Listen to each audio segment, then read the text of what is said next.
नमस्कार, श्री स्वामी समर्थ. स्वागत आहे तुमचं शोभस रेसिपी आणि ब्लॉग या चॅनलमध्ये.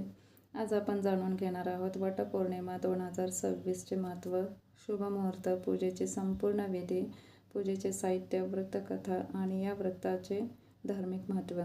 त्यामुळे व्हिडिओ हा शेवटपर्यंत नक्की पहा. आता सर्वात प्रथम आपण बघणार आहोत वटपौर्णिमा म्हणजे काय. वटपौर्णिमा हा हिंदू धर्मातील विवाहित महिलांचा अत्यंत पवित्र सण आहे. या दिवशी स्त्रिया वडाच्या झाडाची पूजा करून आपल्या पतीच्या दीर्घ आयुष्याची, उत्तम आरोग्याची आणि सुखी संसाराची प्रार्थना करतात. वडाचे झाड हे ब्रह्मा, विष्णू आणि महेश यांचे प्रतीक मानले जाते.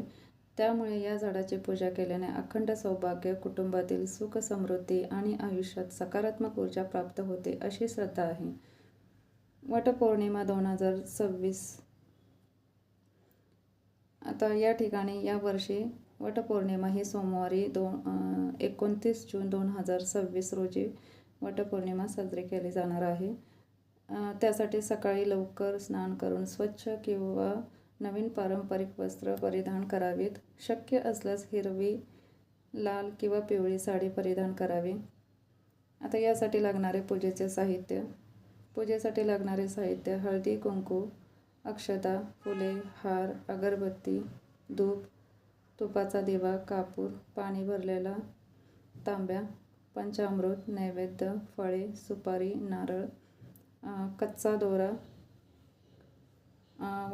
वाणासाठी साहित्य, दक्षिणा, सावित्री सत्यवान यांचे चित्र किंवा पुस्तक. पूजेची संपूर्ण विधी. सर्वात प्रथम देवघरामध्ये गणपतीची पूजा करा. त्यानंतर वडाच्या झाडाजवळ जाऊन परिसर स्वच्छ करा. झाडाच्या मुळाशी पाणी अर्पण करा. हळदी, कुंकू, अक्षता, फुले अर्पण करा. तुपाचा दिवा लावा. नैवेद्य दाखवा. त्यानंतर वडाच्या झाडाला कच्चा दोरा किंवा मौली गुंडाळा. सामान्यतः 7, 11, 21 किंवा 108 प्रदक्षिणा घातल्या जातात. प्रदक्षिणा घालताना मनोभावे प्रार्थना करा. त्यानंतर वटसावित्री व्रतकथा ऐका किंवा वाचा. पूजा अर्पण झाल्यानंतर आरती करा. शेवटी सुवासिनींना वाण द्या किंवा त्यांचे आशीर्वाद घ्या. आता आपण पाहणार आहोत सावित्री सत्यवान कथा. राजा अश्मपतीची कन्या सावित्री अत्यंत बुद्धिवान व पतिव्रता होती. तिने सत्यवानाशी विवाह केला होता. एकदा सत्यवान जंगलात लाकूड तोडत असताना त्याचा मृत्यू झाला. यमराज त्याचे प्राण घेऊन जात असताना सावित्री त्यांच्या मागे गेली. तिने आपल्या बुद्धीने आणि पतिव्रतेच्या सामर्थ्याने यमराजांना प्रसन्न केले. यमराजांनी सत्यवानाला पुन्हा जीवदान दिले. तेव्हापासून पतिव्रतेचे प्रतीक म्हणून वटपौर्णिमेचे व्रत केले जाते. वडाच्या झाडाचे महत्त्व. वडाचे झाड दीर्घ आयुष्याचे प्रतीक आहे.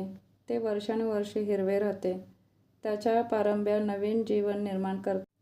म्हणून हे झाड अखंड सौभाग्य आणि समृद्धीचे प्रतीक मानले जाते. वटपौर्णिमा व्रताचे फायदे. पतीच्या दीर्घ आयुष्यासाठी प्रार्थना. वैवाहिक जीवनामध्ये प्रेम वाढते. कुटुंबामध्ये सुख शांती राहते. सकारात्मक ऊर्जा मिळते. अखंड सौभाग्य लाभते. मनाला समाधान व श्रद्धा वाढते. या दिवशी काय करावे? सकाळी लवकर स्नान करावे. शक्य असल्यास उपवास करावा. वडाच्या झाडाची पूजा करावी. गरजू लोकांना अन्नदान किंवा वस्त्रदान करावे. मोठ्यांचा आशीर्वाद घ्यावा. काय टाळावे? पूजा घाईघाईत करू नये. वडाच्या झाडाला इजा पोचवू नये. राग, वाद, विवाद टाळावेत. मनात श्रद्धा आणि सकारात्मक भावना ठेवाव्यात.